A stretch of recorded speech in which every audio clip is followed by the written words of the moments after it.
जय हिंद, नमस्कार साथियों। आज की क्लास में देखेंगे यूपीएसआई परीक्षा के लिए। आज की क्लास में हम आप सभी के लिए साथियों प्रीवियस ईयर का प्रश्न लेकर आए हैं। जो ऐसे प्रश्न देखिए लगातार आपके परीक्षा में पिछले 10 से 15 सालों से जो लगातार देखिए बार बार आपके प्रश्न जो है एग्ज़ाम में पूछे जा रहे हैं, उन्हीं सभी प्रश्नों का देखिए आज की क्लास में हम संग्रह करेंगे।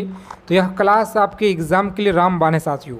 अगर आपको इस बार सिलेक्शन लेना है, एक सीट अगर आप पक्का करना है साथियों, यूपीएसआई एग्ज़ाम को क्रैक करना है, तो साथियों आज के इस क्लास में जितना भी सवाल आपको कराएंगे सभी क्वेश्चन आपको अच्छे से याद रखना है, क्योंकि पेपर में प्रश्न देखिए आपको यहीं से मिलेंगे साथियों। ठीक है, तो ज़्यादा समय विलम्ब ना करेंगे, क्लास स्टार्ट करते हैं। आगे चलने से पहले एक छोटा सा आप सभी से रिक्वेस्ट है कि जो भी साथी चैनल पर अगर पहली बार जुड़े हैं तो चैनल को आप लोग सब्सक्राइब कर लीजिए और बेल आइकन को प्रेस करके ऑल पे ज़रूर सेव कर लेंगे। देखिए पहला सवाल क्या करा है, समझिएगा आप लोग, एक एक चीज़ों को समझना है कि भारत का राष्ट्रीय ध्वज किसने डिजाइन यह किया था। बताइए भारत का जो राष्ट्रीय ध्वज का जो डिज़ाइन है यह किसने किया था। तो फ्रेंड्स याद रखेंगे बी ऑप्शन में आपका सही उत्तर दिया गया है। बी ऑप्शन याद रखिएगा आप लोग, सही जवाब है।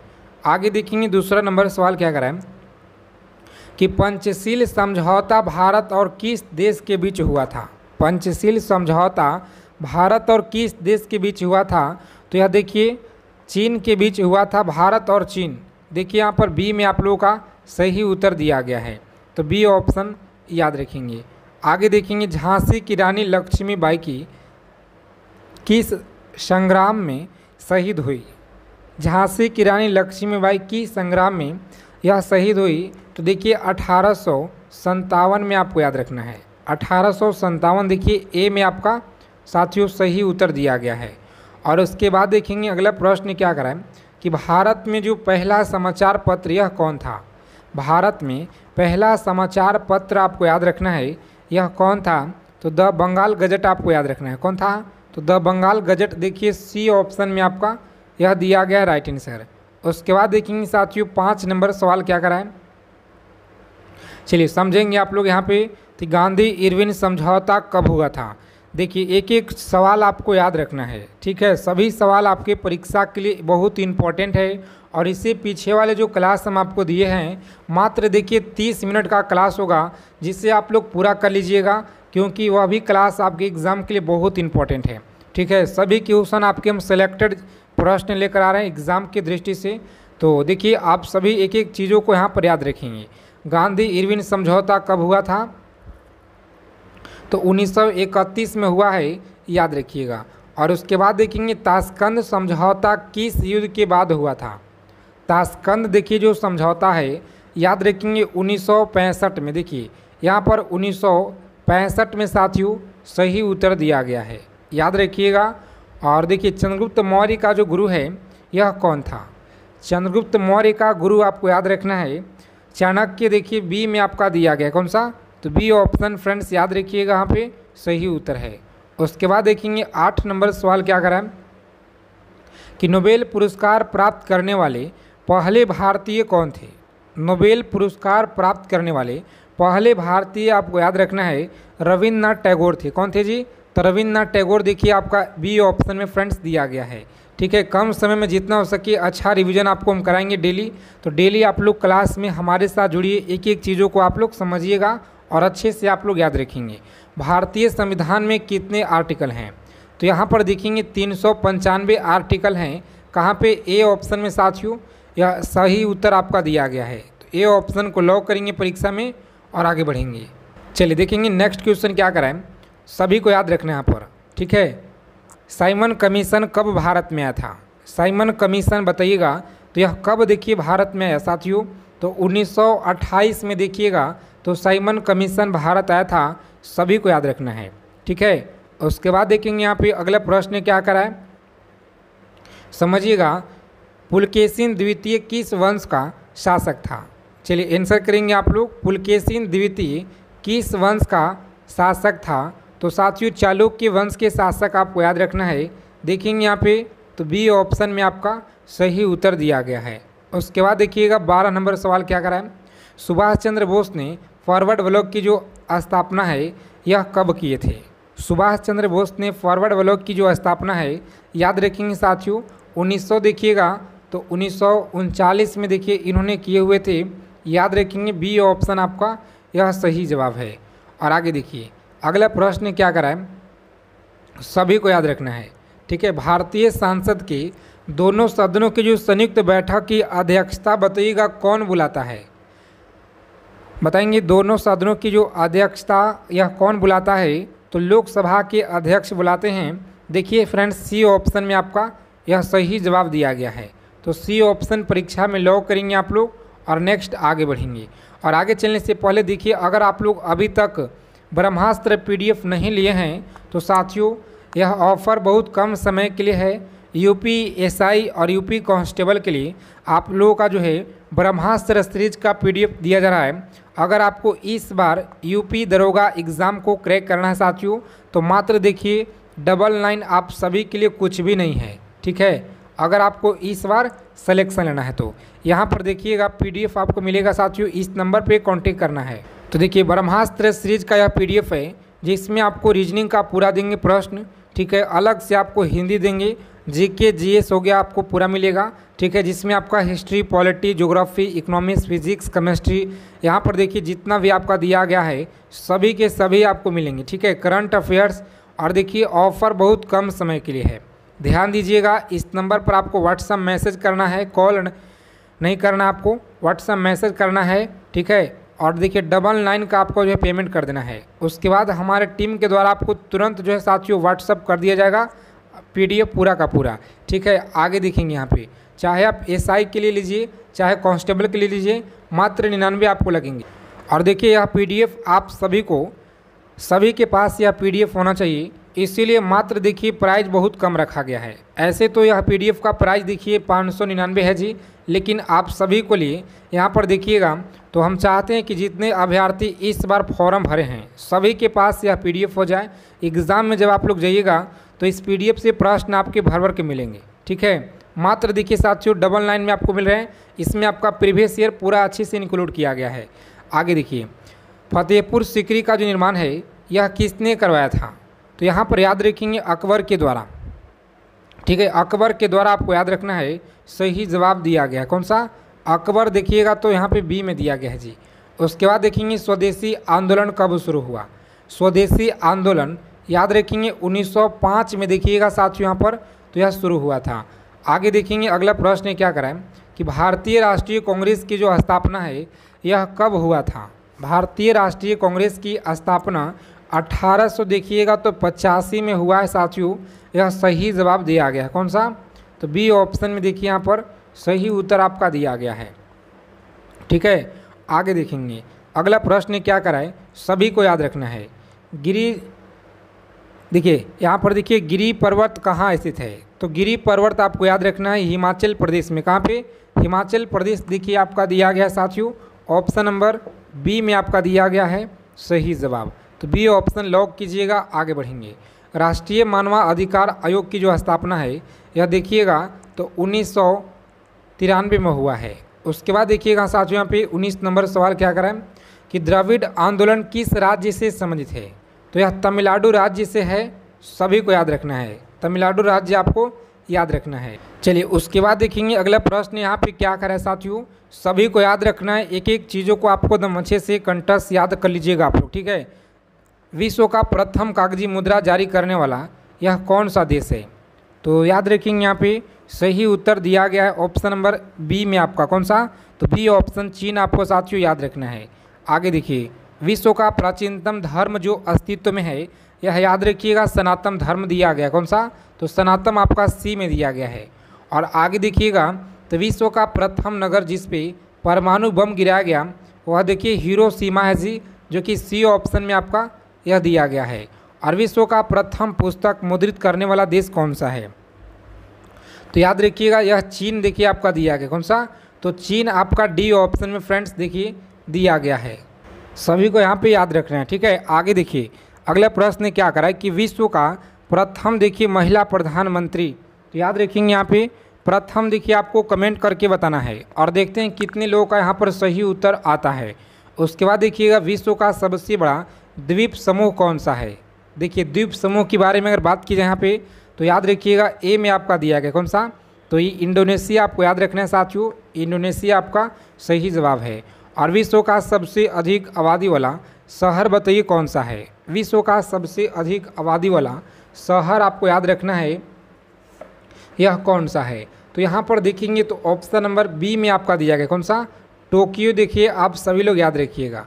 और विश्व का सबसे छोटा महाद्वीप कौन सा है, तो सबसे छोटा आप लोग याद रखेंगे यहाँ पे यह कौन सा है, तो साथियों सी में देखिए आपको दिया गया कौन सा, सी आपको दिया गया है ऑस्ट्रेलिया, आपको याद रखना है। उसके बाद देखेंगे विश्व का सबसे बड़ा जो देश है ना यह कौन सा है, विश्व का सबसे बड़ा देश आपको याद रखना है यह कौन सा है, तो साथियों बी में देखिए आपका दिया गया है रूस, कौन सा, तो रूस आप सभी को याद रखना है। ठीक है, आगे देखिए विश्व का सबसे बड़ा जो डेल्टा है ना यह कौन सा है, तो डेल्टा साथियों याद रखिएगा सुंदरवन का डेल्टा है, कौन सा, सुंदरवन का डेल्टा आप लोग याद रखिएगा। और देखिए 20 नंबर सवाल क्या कराएं कि विश्व की सबसे बड़ा बांध यहाँ पर कौन सा है, तो विश्व का जो सबसे बड़ा जो बांध है ना साथियों याद रखिएगा यूपीएसआई यूपी कांस्टेबल परीक्षा के लिए यह सवाल बहुत इंपॉर्टेंट है, याद रखिएगा आप सभी एक एक चीज़ों को, जितना सवाल कराएंगे पूरा आपको याद होना चाहिए परीक्षा में जाने से पहले। देखिए ऑप्शन नंबर जितने लोग बता रहे हैं सी, कौन सा भव्य बांध आपको याद रखना है। चलिए विश्व का सर्वाधिक मतदाताओं वाला देश कौन सा है, तो मतदाताओं वाला जो देश है ना प्यारा भारत है, कौन सा जी, तो प्यारा भारत देखिएगा तो ए में आप लोगों का यह दिया गया है। उसके बाद देखेंगे यहाँ पे 22 नंबर सवाल क्या करा है कि विश्व का सबसे बड़ा महाकाव्य कौन सा है, विश्व का देखिए सबसे बड़ा जो महाकाव्य है ना सी में आपका दिया गया कौन सा, तो सी ऑप्शन में दिया गया है महाभारत, आपको याद रखना है। उसके बाद देखिएगा अगला प्रश्न क्या करा है कि विश्व में सबसे बड़ा द्वीप बताइए कौन सा है, विश्व में जो सबसे बड़ा द्वीप है ना यह कौन सा है, तो साथियों ग्रीनलैंड आपको याद रखना है, कौन सा, ग्रीनलैंड आपको याद रखना है। ए ऑप्शन में देखिए आपका सही विकल्प दिया गया है। और उसके बाद देखेंगे विश्व में सबसे बड़ा द्वीप समुद्र आपको याद रखना है यहाँ पर कौन सा है, तो भूमध्य सागर आपको याद रखना है, कौन सा, भूमध्य सागर देखिएगा तो बी ऑप्शन में आपका यह दिया गया है जी भूमध्य सागर। आगे देखिए विश्व की उच्चतम पर्वत चोटी कौन सा है, बताइए विश्व की जो उच्चतम पर्वत चोटी है ना यह कौन सा है, तो प्यारे साथियों सभी को याद रखना है ए ऑप्शन है, कौन सा, माउंट एवरेस्ट आपको याद रखना है जी, ए में देखिए दिया गया है। और आगे देखिए विश्व में सबसे बड़ा महासागर बताइए कौन सा है, विश्व में सबसे बड़ा महासागर आपको याद रखना है यह कौन सा है, तो देखिए अटलांटिक महासागर आपका दिया गया है, ए ऑप्शन सभी को याद रखना है, अटलांटिक महासागर आपको याद रखना है।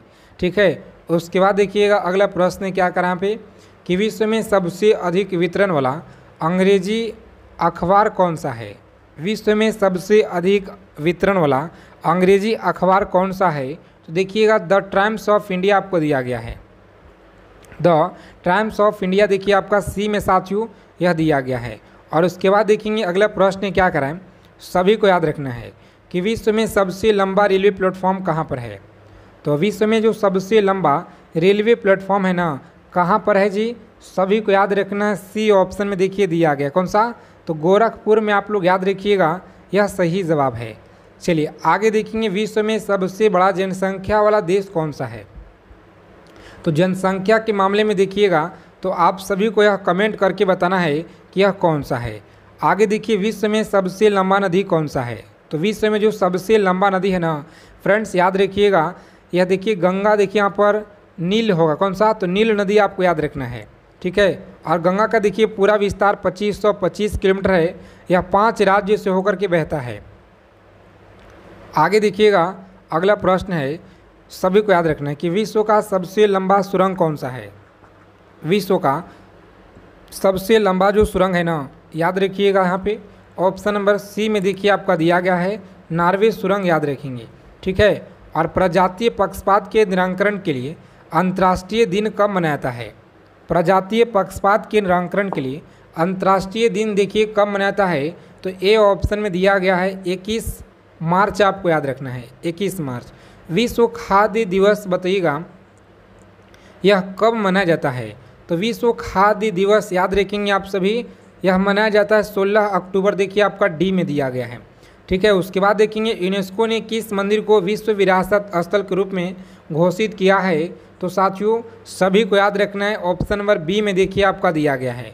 और पिछले क्लास में आपको रीजनिंग हिंदी पूरा करा दिए हैं, अगर आप नहीं देखे हैं तो उस क्लास को देख लीजिएगा, पीछे वाली क्लास को, ठीक है। और देखिए विश्व जल दिवस कब मनाया जाता है। तो यह सवाल देखिए सभी को आंसर पता होगा। और देखिए यहाँ से प्रश्न आपके एग्जाम में मिलेंगे दिवस से, ध्यान में रखिएगा। अंतर्राष्ट्रीय महिला दिवस बताइए। अंतर्राष्ट्रीय महिला दिवस याद रखिएगा 8 मार्च को यह मनाया जाता है, यहाँ पर देखिए सी में दिया गया है। उसके बाद देखिएगा तो विश्व में किस महाद्वीप में जल विद्युत शक्ति की संभाव्यता सर्वाधिक है। तो यहाँ पर याद रखिएगा ए ऑप्शन में दिया गया, कौन सा, अफ्रीका आपको याद रखना है। और देखिएगा विश्व में लिग्नाइट कोयला का जो सबसे बड़ा उत्पादक देश है ना, यह कौन सा है। तो साथियों डी में देखिए आप लोगों का यह दिया गया है, जर्मनी आपको याद रखना है, जर्मनी आप लोग याद रखिएगा। आगे देखेंगे अगला प्रश्न क्या कराएं, चीज़ों को समझेंगे अच्छे से, याद रखिएगा कि विश्व में स्वच्छ जल की मछली की जो सबसे बड़ा उत्पादक जो देश है ना, यह कौन सा है जी। तो प्यारे साथियों सभी लोग याद रखेंगे, यहाँ पे जितने अभ्यर्थी देखिए आंसर कर रहे हैं यहाँ पे ऑप्शन नंबर इस क्वेश्चन का डी बता रहे हैं सही है, कौन सा, डी ऑप्शन याद रखिएगा, चीन होगा। और विश्व में बॉक्साइट का सर्वाधिक संचित भंडार कहाँ पाया जाता है।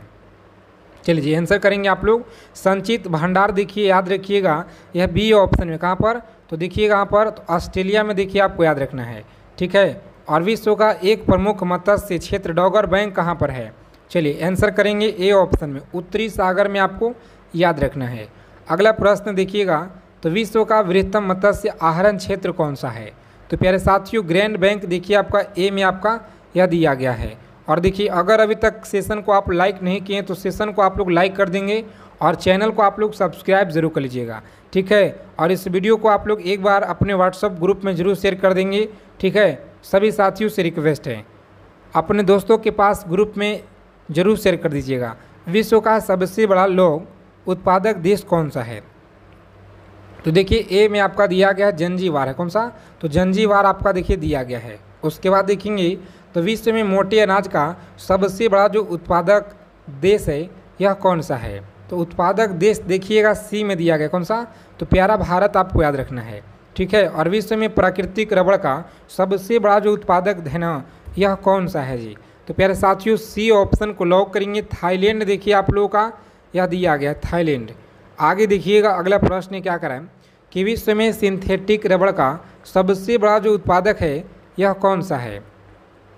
विश्व में सिंथेटिक रबड़ का जो सबसे बड़ा उत्पादक है ना, याद रखिएगा आप लोग कौन सा है। तो यहाँ पर देखेंगे ए में दिया गया है संयुक्त राज्य अमेरिका आपको याद रखना है, संयुक्त राज्य अमेरिका आपको याद रखना है। उसके बाद देखिए विश्व में तंबाकू का सबसे बड़ा उत्पादक देश कौन सा है जी। तो बी ऑप्शन याद रखिएगा, यहाँ पे चीन देखिए दिया गया है। चलिए आगे देखेंगे विश्व में इलायची का सबसे प्रमुख उत्पादक देश कौन सा है। तो साथियों सभी को आंसर करना है। यहाँ पर देखिए जितने लोग ऑप्शन ग्वाटेमाला बता रहे हैं ना, बिल्कुल देखिए आपका राइट आंसर होगा ग्वाटेमाला। और देखिए विश्व में अफीम का जो सर्वाधिक उत्पादन देश यह कौन सा है। तो अफीम का देखिएगा यहाँ पर तो कौन सा है जी, बी ऑप्शन में आपका दिया गया, कौन सा, तो अफगानिस्तान आपको देखिए साथियों याद रखना है, अफगानिस्तान। और विश्व में सर्वाधिक आलू कहाँ पे होता है। चलिए कमेंट करके आप लोग बता दीजिएगा इसका आंसर क्या होगा सभी साथी, क्योंकि बहुत इंपॉर्टेंट है। और देखिए पीडीएफ आप सभी को लेना है, मात्र देखिए डबल लाइन में मिल रहा है।